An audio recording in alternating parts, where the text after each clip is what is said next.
Danville, Illinois, homeland of the Corellian tradition. And this is Midday with Reverend Don. And as you know, if you follow Midday with Reverend Don, you can type your questions or comments into whatever platform you happen to be watching this on. They will appear here in my chat room and we can talk directly. And hello to Rev Michael in the chat room. It's good to see you, Rev Michael. And I hope you're having a lovely Monday. Here in Danville, we have a little bit of snow falling, but it doesn't seem to be collecting on the ground. But you can see it coming down in the air, which is interesting and certainly in season and in keeping with my topic for today. And hello to Tom in the chat room. It's good to see you, Tom. I thought today I would talk about the figure commonly called Santa and other Yuletide tropes, other Yuletide traditions, in and amongst other conversation that may occur. And Santa is a figure very widely venerated and often conflated with the Christian figure of Saint Nicholas. And hello to Renee in the chat room. And this is certainly an old conflation, but it's certainly not an origin, although it is the origin of the common English name Santa Claus. But if we look at the whole of European tradition, we'll notice this exact same figure all the way from the British Isles into Eastern Russia under a variety of different names, but mostly very similar appearance and custom. Usually, in the larger area where it's found, he's called Father Frost. You'll also find him as Father Winter, and in some later times, Father Christmas. And of course, he was conflated intentionally with the figure of Saint Nicholas, who historically really doesn't have anything to do with him and isn't really a good fit. And if you want to consider a little bit more about that, if you look to the area where St. Nicholas actually comes from, you'll find that the midwinter gift giver there has been conflated with St. Basil instead, showing that that conflation is relatively recent, but that there was a midwinter gift giver is attested by the fact that there still is one. The figure of Santa has a great deal to do, again, with Father Frost, and you'll find Father Frost generally portrayed as a single individual living in a northern area who comes more or less at the solstice to give gifts. You will also find connections to deities such as Odin. A lot of people will say that Santa is a renamed Odin. And while there's truth in that, it's not that simple. There are more figures that contribute to it than just Odin, because the Roman Saturn is part of it too. The Saturn who ruled over Saturnalia is part of the modern Santa figure as well. And these and other ancient deities have contributed their aspect to this surviving memory in general culture, and most people have no idea the diverse origins of this character, even though they continue to celebrate it. In fact, many of them are convinced of ideas such as it was only invented by Coca-Cola to sell soft drinks in the 1940s, which is absolutely not true. Although certain aspects of contemporary appearance were reshaped at that time due to those advertisements, but the figure was well established. And hello to Ravenwolf in the chat room. So these are some of the origins of the midwinter gift giver figure. If you look at the various versions of it, not all of the aspects that we think of in the English-speaking world, or at least in the North American world, are necessarily still associated with it or necessarily were. And that has to do, again, with the diverse origins of the figure. One of the most interesting things that is pretty universal, and yet nobody ever seems to talk about it or think much about it, is the connection with elves. And one of the reasons for the connection with elves is that often this figure in certain parts of Northwestern Europe was depicted as being an elf. And in some places, this elf was thought of as particular to um, a particular homestead rather than a single one who went everywhere, and represented the ancestors of that homestead. And the aspect of Santa as an ancestral figure, the aspect of Santa as a Lord of the Dead, is often not discussed either because most people have forgotten that the midwinter holiday was not unlike the Halloween holiday, heavily devoted to the dead and stories of ghosts and so forth, up until really quite recently. As late as the 30s and 40s, you would still find this in some parts of the English speaking world, at least. And that aspect um, of ancestral veneration at this time had been very, very important. It's one of the reasons why you have three ghosts in the middle of the Christmas Carol. They were not at all out of place in that era, but they've tended to be forgotten about largely today in other contexts. But at that time, the association of ghosts and the winter solstice um, was rather strong.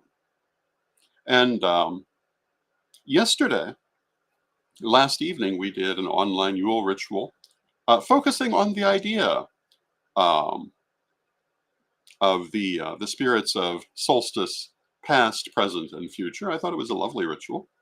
Um, Turned out better than I had actually thought it would go. So if you haven't seen that already, I recommend it. But it used this idea as both a narrative and an active power to focus on the past, the present, and the future, and how these interact in manifesting the things that you want in life and releasing the things that you want to release. And that was quite a lovely ritual, and I was joined for that by Reverend Mary Hawk and Reverend Brian Ellicott, and we had a lovely time. Earlier in the day, here in Vermilion County, we did a real-time ritual, and that was quite lovely as well. I posted a number of photos from that event, but it was nice to see so many people, even though it was rather cold, being Central Illinois. Um, Having lived in Florida so long, I'm perhaps a little more aware of the cold this year than when I previously lived here. But it was a lovely ritual and a good time spent with many friends. And you can see photos of that on my page. We Oh, and Renee says the ritual was beautiful last night. Thank you, Renee. Um, it it's interesting because originally there were supposed to be 5 people taking part in that ceremony, um, and for various reasons, including physical illness, it turned out just to be 3 of us. But I think the 3 worked out just perfectly. Um, it is interesting sometimes when spirit takes a hand to decide who is going to be there and who is not. Um, it often works out in ways that you had not considered. I would not have thought we could rearrange that ritual for just 3 people and have it turn out so well. But I found that we did. And, historically, I've had that experience before where we have um, a large ritual, but a small number of people. And I've experienced that in our Corellian lustrations. When we did lustration in the United Kingdom, we had, um, I want to say, just 9 ritual participants, and had to take that very large ritual and arrange for just 9 people to do it, and it came out beautifully. In the Fellowship of Isis, I've seen this happen also. If you're not familiar with the Fellowship of Isis, their ritual liturgy consists of mystery plays, which often have quite large numbers of characters, on the premise that you're going to have a large group of people present. But that isn't always what actually happens. Um, but even when you have to double up the parts, they still come out very nicely. And this is one of the things about doing ritual, particularly when the kind of ritual that you're doing involves um, a liturgical play as part of it. The way that it takes shape is always a little different, and sometimes it will teach you things that you did not originally see in the intention. It it's very interesting, I think, and I find I've been doing public ritual now 40 years, a long, long time, and well, more than 40 years. Um, Group ritual certainly more than 40 years, but I've been leading public rituals for about 40 years, a little bit more, and it is quite an experience, and I highly recommend it for people. Um, Whether we're talking about online or in person, it is always a situation where there are going to be elements you cannot control. And for some people, that's just a stress that they find very hard to deal with. But the reality is that it's an education that's highly valuable. When you're dealing with elements that are beyond your control, then you find out what you actually know and whether you're able to roll with the punches, whether you're able to rearrange your plan and still have a successful outcome. And I've been in situations. I'm thinking of some of the New Witches' balls back in the 1990s, where the person who was supposed to do the ritual got stuck in traffic and couldn't show up, and other people had to be drafted pretty much on the spot, and we still had a lovely ritual.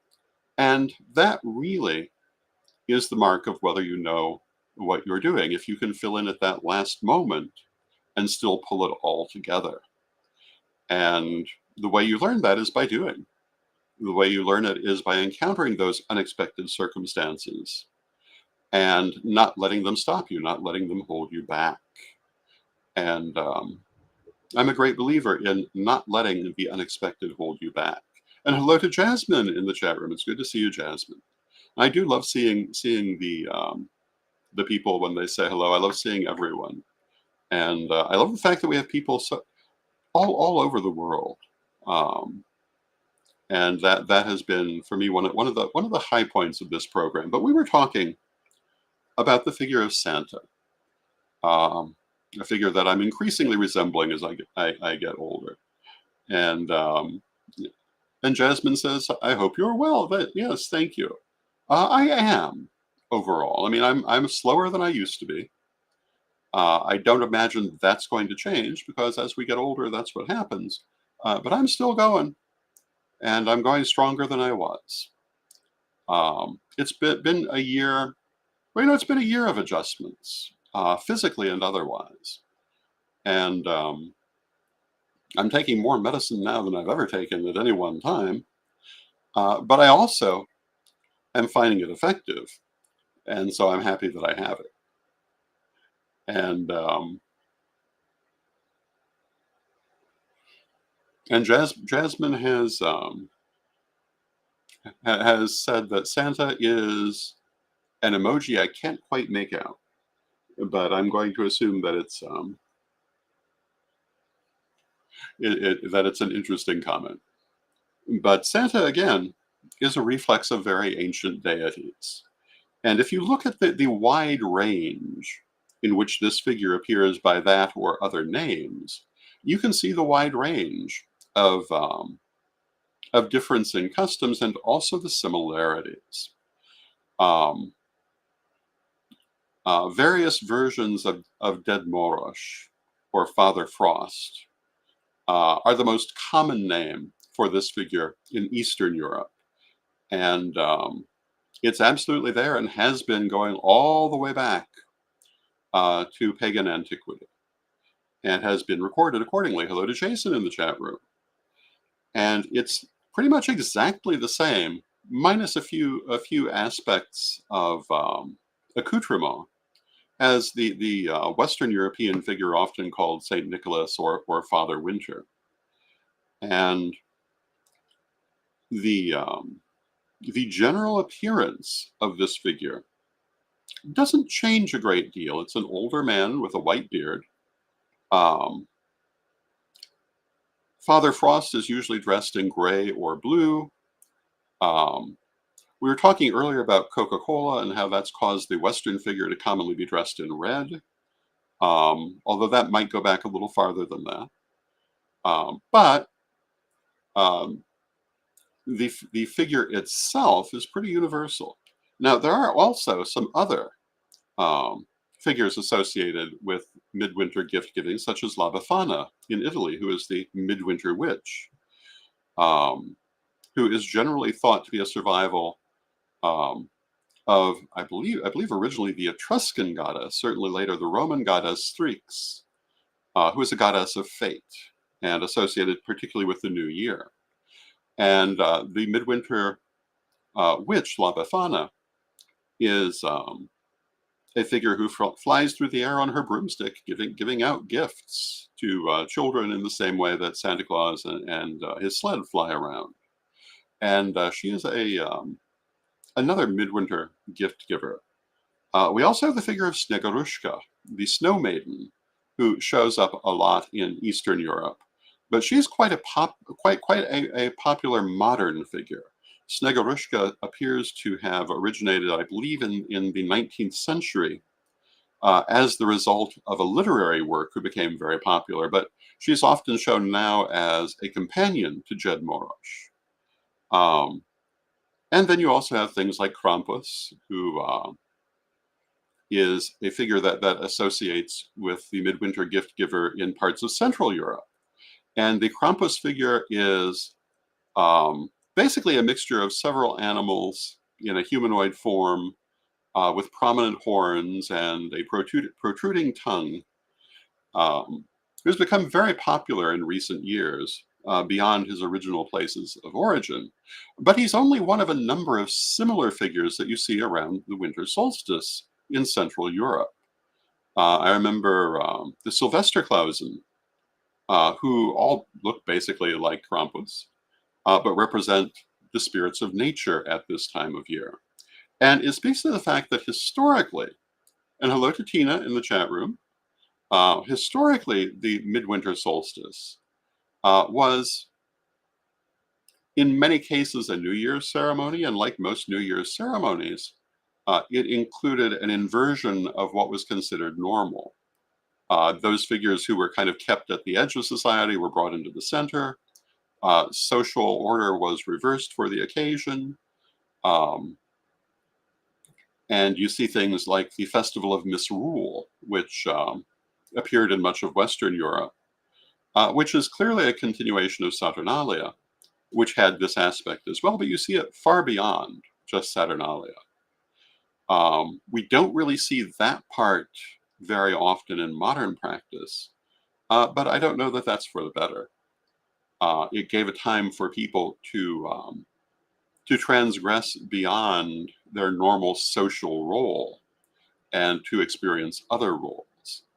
And I think that that played an important role in society. One of the things that was often common, depending on where you're looking, in the idea of the Feast of Misrule, was that children would be put in adult positions for the day, which in a way gave them a taste of what might wait for them in later life. I think that was a very interesting custom. And there are very many interesting customs around midwinter.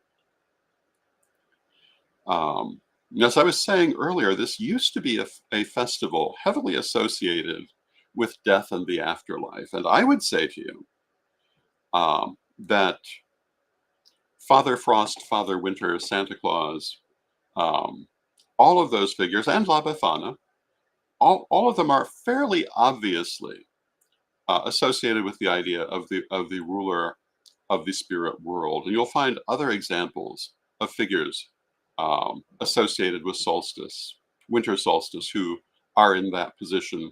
You'll find references to the Feast of the Undead, because at one time that was an important part of this ceremony. And Saturn, who of course ruled over Saturnalia, was in at least one form a ruler of the dead. He was in Rome, as opposed to Kronos in Greece, who was looked at a little differently. But in Rome, Saturn was thought of as the great ancestor and the ruler of the land of the dead in certain aspects. and his festival had a lot to do with that concept. And Roman religion, like all religion, had heterodox origins. Everyone wants to think and try very hard to argue that that all movements come from a single point and spread out, but that's almost never really the case. What happens most commonly is that many different things come together to form a new path, which then will later split into other new paths. And if you look at Roman religion or Egyptian religion or any ancient religion, you'll see that there are many different strains of thought all coexisting at once, and that it's very difficult to make blanket statements about them for that reason. One of the reasons that people today have a different idea is that the Judeo-Christian religions um, have the idea that everything must be in a certain uniform way, but the pagan religions mostly did not. And they were free to adapt many different ideas. So if you were in the Roman Empire, for example, what you found spiritually in Rome could be very different from what you would find um, in northern Italy or southern Italy. You would find a number of differences, and even more if you went farther out into the empire. Religion was a highly local and often highly personal thing. One of the most interesting quotes from ancient Rome comes, I believe, from Cicero, who made a comment that he honored the gods but did not believe in them. And a lot of people have used that to imply that Cicero is an atheist, but actually he was a spiritualist, and he was very big um, in working with the spirits of the dead, especially his daughter, who had died young and was very, very close to him. And it speaks to how individual religious expression was. And I think this is something that so many modern forces try to fight against, but we actually should look at as being one of our great strengths. I would say to you that even though many of us may come together in certain traditions, our individual paths are always individual. Our exact understandings will always be individual. And I think that's good. I think it's part of nature. And I don't really think it can be otherwise. Um, and I think that diversity is a great source of strength.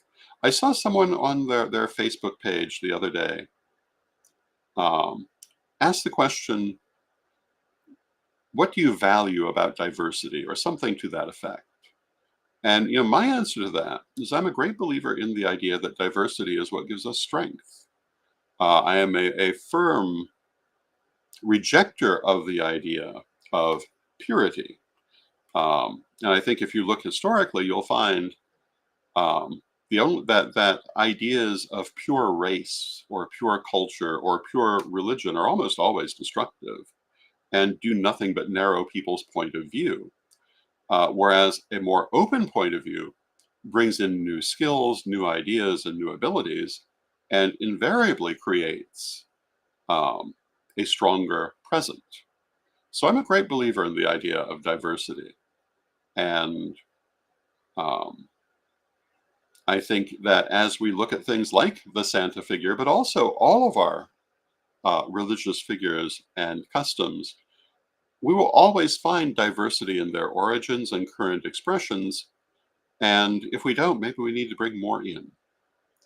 I know it's very popular the last few years for everyone to want to make sure the carrots never touch the peas. Um, but peas alone do not make for a good diet, neither do carrots alone. And in the end, the food all goes to the same place anyway. So I am not a believer in in the idea of religious or other purity.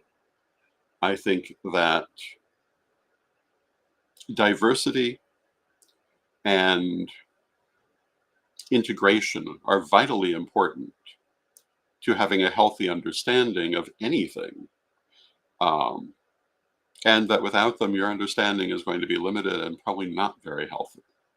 And in fact, if you look at those who emphasize religious purity, racial purity, cultural purity, you'll find they're always trying to kill everyone who disagrees with them, which I think shows a very unhealthy point of view. Um, and it's very hard for them. The point of view that they're following makes it impossible to just agree to disagree with people, and that never leads to a good place.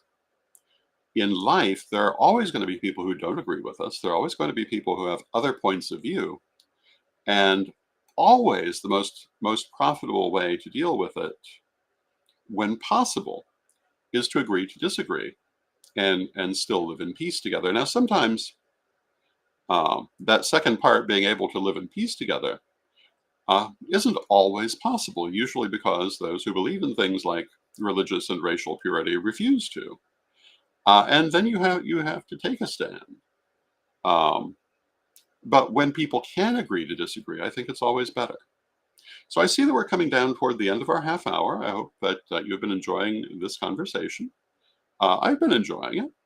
And um, for me, the figure of Father Winter or Santa Claus, or Father Frost, or whatever you want to call it, and other variations such as La Befana, is a figure that I'm very fond of.